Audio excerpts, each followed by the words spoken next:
Sometimes the most dangerous storms are the ones that brew silently behind a calm and smiling face. Explore the hidden tensions and the explosive conclusions of life's most difficult and intense internal battles. Subscribe now and stay tuned for the lightning strike in our next video. The temperature outside read 41 degrees when my doorbell camera sent an alert to my phone at 9:47 on a Tuesday night. I was still in my scrubs, eating leftover soup at the kitchen counter after a 12-hour shift at the clinic. I almost ignored the notification. I'd been on my feet since 7 that morning, and my brain was running on fumes. But something made me pick up the phone and tap the little camera icon. What I saw made me set down my spoon. My grandfather was standing on my porch in the rain. He had a single roller suitcase next to him and a grocery bag in each hand, and he was standing very still under the small overhang above my front door, the way he always stood when he was trying not to be a problem. He was 81 years old. He was wearing the beige cardigan I'd given him 2 Christmases ago, and it was soaked through at the shoulders. I was out the front door in 30 seconds. Grandpa. I don't even remember walking across the porch. I just remember my hands were on his arms, and I was looking at his face trying to understand what I was seeing. "What are you doing here? How did you get here?" He looked up at me, and I saw something I had never seen in his face before in my entire life. Shame. Not the ordinary kind. Not the kind that comes from spilling something or forgetting a name. The deep kind. The kind that means a person has been made to feel like a burden for so long they've started to believe it. "Your brother dropped me off," he said. "He said you knew I was coming." I did not know he was coming. My brother Daniel had not called me. He had not texted me. He had not sent a single message of any kind. I checked my phone right there on the porch while I was steering my grandfather through the front door, and there was nothing. Not one word. I sat my grandfather down in the armchair by the window, the one with the footstool he likes, and I turned the heat up and went to the kitchen to make tea. My hands were shaking a little while I filled the kettle. I kept thinking about that camera notification. I kept thinking about what would have happened if I hadn't looked at my phone. If I'd gone to bed early like I almost did, he would have been standing there in the rain, by himself, in the dark. I brought the tea and sat on the coffee table facing him and asked him to tell me everything. It took a while because my grandfather is not the kind of man who complains. His name is Harold. He is 81 years old, and he spent 34 years as a machinist, and another decade volunteering at the VFW hall, and he has never once in my memory asked anyone for a single thing he didn't absolutely need. He raised my father and my uncle with very little money and a lot of dignity, and he is the best person I have ever known. It took me almost 20 minutes of gentle questions to get the full picture. 3 months ago, my grandfather had signed a power of attorney document. He told me my brother Daniel had explained it to him as a formality, something to make it easier to handle bills and paperwork, since my grandfather's hands had been giving him trouble with fine motor tasks due to his Parkinson's. "Nothing serious," Daniel had said. "Just practical. Just to help." My grandfather had trusted him. Of course he had. Daniel is family. What Daniel had not told my grandfather was that the document gave him broad financial authority, not just bill-paying access. Full control. My grandfather found out something was wrong. 6 weeks later, when he went to his bank to withdraw money for a new hearing aid, his old one had broken, and the teller told him his savings account balance was significantly lower than he expected. He'd had $94,000 in that account. Money he'd saved over decades, carefully, dollar by dollar, for his final years. The balance was $23,400. More than $70,000 had been moved out in increments over 5 weeks. My grandfather said he'd asked Daniel about it, and Daniel told him there had been investment transfers, that the money was being managed, that Grandpa wouldn't understand the details, and shouldn't worry. And then, a few weeks after that conversation, Daniel and his wife had started talking about how hard it was to keep up the house, how much work it was, how they had their own kids to think about, how maybe it would be better for Grandpa to stay somewhere else for a while. That somewhere else was my porch. At 9:47 on a rainy Tuesday night. With no warning. After my grandfather fell asleep in the guest room, which he apologized for using, which broke my heart, I sat at my kitchen table, and I did not sleep. I opened my laptop. I went to the state's Adult Protective Services website and I read every word on the financial elder abuse page. Then I found the number for a legal aid hotline that specialized in elder law. I wrote it down on a notepad. Then I called my friend Priya, who had gone through something similar with her aunt 2 years ago, and she talked me through what she wished she had done differently. The biggest thing she said, the thing she said twice, was, document everything before you say a single word to the family. Once they know you know, evidence has a way of disappearing. So I documented. First I went to my grandfather's grocery bags and his suitcase, and I carefully laid out everything he'd brought. He had 3 changes of clothes, his medications, his rosary, a small framed photo of my grandmother who passed 8 years ago, and a folder of papers. I photographed everything with my phone before I touched any of it. Then I opened the folder. Inside was a copy of the power of attorney document. I'm not a lawyer, but I had spent the last 2 hours reading about these documents, and I could see immediately that this one was not limited in scope. It was a general durable power of attorney, with no expiration date and no restrictions on account types. I photographed every page.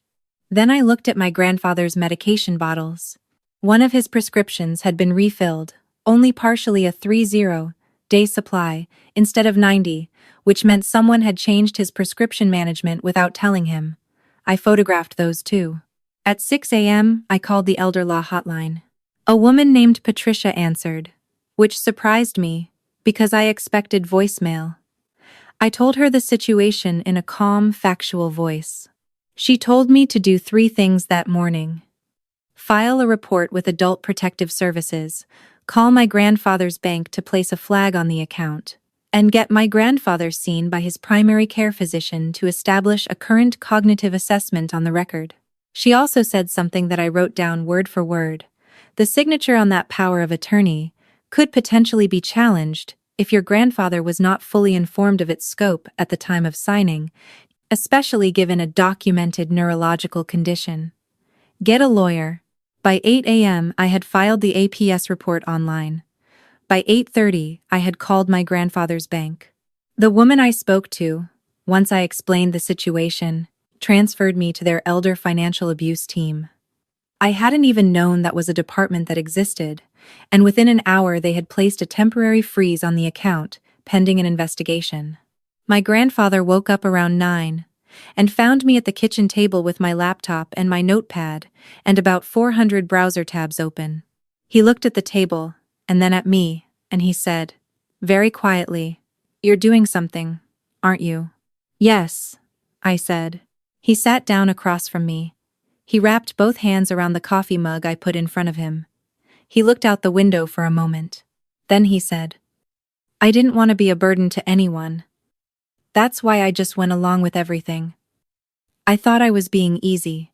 I had to look at the ceiling for a second. "You are not a burden," I told him. "You have never been a burden. And what happened to you is not your fault." He nodded slowly. Then he looked back at me with those steady gray eyes and said, "Okay, what do you need from me?" That was the moment I knew we were going to be all right. I called Daniel at 10 a.m. I did not tell him what I had already done. I kept my voice completely neutral. I said I was just checking in about the situation and wanted to understand the plan for Grandpa. Daniel's tone was breezy, almost casual. He said it was just a temporary thing, that he and his wife needed a break, that Grandpa was better suited to live with someone who had more flexibility. He said it like it was reasonable, like he was doing everyone a favor. I asked about the savings account. There was a pause. He said the money was being handled responsibly, and that it wasn't really my business. I said, "Okay." I said I just wanted to make sure I understood the situation. I said I hoped we could all be on the same page. After I hung up, I opened the recording app on my phone and saved the file. Then I called the elder law attorney Patricia had referred me to. Her name was Margaret Holloway, and she had been practicing elder law for 22 years. Her assistant got me an appointment for the next morning. I took my grandfather to his primary care physician that afternoon. Dr. Chen had been seeing my grandfather for 11 years. When I explained the situation carefully, factually, with the folder of documents, Dr. Chen was very still for a moment. Then she scheduled my grandfather for a formal cognitive assessment and wrote a note in his chart flagging the situation for follow-up. She also said something quietly that I won't forget.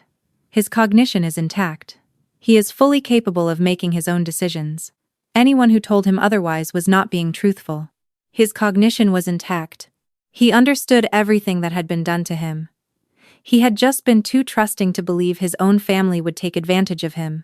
The next morning, I sat across from Margaret Holloway with my folder of documents and my phone and my notepad. She looked at everything without speaking for a long time. Then she looked up. "The power of attorney may be voidable," she said, "if we can demonstrate your grandfather didn't understand the full scope of what he was signing. Given that he has a documented neurological condition and was not advised to seek independent counsel before signing, we have a reasonable basis to challenge it." She also said the bank freeze was exactly the right move. She said the APS report was exactly the right move. She said filing a complaint with the State Attorney General's Elder Fraud Division was the next step. I asked her what the realistic outcome was. She said, "Honestly, these cases are often settled civilly rather than criminally, which frustrates a lot of people. But civil means your grandfather can sue for the return of those funds plus damages. And APS investigations, when substantiated, can result in criminal referrals. Your brother is not in a good position right now." I drove home, and I sat with my grandfather on the porch, even though it was cold, and I told him everything. Every step I had taken, every conversation, every document. I watched his face while I talked. When I finished, he was quiet for a moment. Then he said, "Your grandmother would have liked you very much." He had told me that before, but it hit differently that afternoon. The next 3 weeks were not easy. Daniel called 4 times. His wife called twice. My father, who had somehow managed to stay uninvolved until this point, called and told me I was causing family drama and should just let things settle down. I told my father calmly that his father was living with me because Daniel had dropped him on my porch in the rain without warning and had taken $70,000 from his savings account, and that I was not going to let things settle down. My father didn't call again after that. The APS investigation was opened and assigned to a caseworker named Renee, who came to the house twice to interview my grandfather. She was thorough, and she was kind, and my grandfather answered every question clearly and completely. Renee later told me, off the record, that this case was one of the clearer examples of financial exploitation she had seen in a while. Margaret filed the civil suit in the 4th week. She also filed the formal challenge to the power of attorney on the grounds of inadequate disclosure and undue influence. Daniel hired a lawyer. That was when things got interesting, because Daniel's lawyer apparently looked at the documentation we had compiled and advised his client that his position was not strong. 3 weeks after that, we received a settlement offer. I'm not going to share every detail because some of it is still being finalized, but the number in that offer was $68,000. Not everything, but close, and the power of attorney was surrendered. And the APS investigation was formally substantiated, which means there is now a permanent record. My grandfather asked me, the evening after Margaret called to tell us about the settlement offer, whether I thought he should take it. I told him it was his decision. His money, his situation, his call. He thought about it for a long minute. Then he said, "I think I want this to be over. I want to stop thinking about it and start living again." We accepted the offer. The $68,000 went back into an account in my grandfather's name only, at a different bank, with no one else's name on it. I went with him when he opened it. The branch manager shook his hand and called him Mr. Harold, and my grandfather smiled for the first time in what felt like months. He has been living with me for almost 4 months now. We have a routine. He makes coffee in the morning. He's particular about it, and honestly it's much better than what I was making before. I cook dinner most nights. On Sundays we drive out to the reservoir and walk the flat trail along the east side because it's easy on his joints and he likes watching the water. He got a new hearing aid, too, actually. He can hear the birds now when we walk, which he says is something he'd been missing for 2 years without realizing how much. I also helped him write a new advance directive and a new will, reviewed by Margaret, with a different family member, named as backup agent, my cousin Teresa, who has never once given anyone a reason to question her integrity. All the paperwork is properly witnessed and notarized. All of it is in a fireproof box in my closet, with copies at Margaret's office. A few weeks ago, my grandfather and I were sitting on the porch after dinner, and he said something that I keep coming back to. He said, "You know what the strange thing is? The hardest part wasn't the money. The hardest part was believing that someone who called me family saw me as something to be used up." I didn't say anything. I just put my hand over his. He said, "But you showed me the other side of that. You showed me that family can also mean someone who fights for you." I've been a registered nurse for 6 years.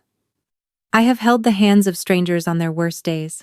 I have stayed past the end of my shift because someone needed another human being in the room. I have always believed that caring for people is not a sacrifice. It's just what you do when you love someone. What I didn't expect was that taking care of my grandfather, really taking care of him, in the way he actually needed, would require me to fight. To be strategic and document things and file reports and sit across from lawyers and hold firm when my own father called to tell me I was causing problems. It wasn't the kind of caregiving I was trained for, but it was the most important thing I have ever done. If you are watching this and something feels wrong in your family, if someone you love is being isolated or pressured, or if money is disappearing and the explanations don't add up, please do not wait. Don't convince yourself it's a misunderstanding. Don't let anyone tell you that asking questions is causing drama. Call Adult Protective Services. Call your local elder law legal aid hotline. Get an elder law attorney if you can. And document everything before you say a word to the people involved. Do it that night. Do it right now. My grandfather trusted people who didn't deserve it, and it cost him. But he also trusted me, and I hope I was worth it. The last thing I want to tell you is this.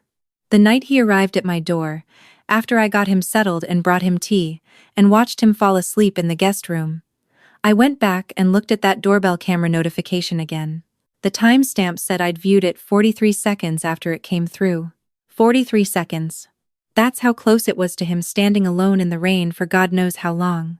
I am so grateful I picked up my phone. And I am so grateful that for once in his life, my grandfather let someone take care of him.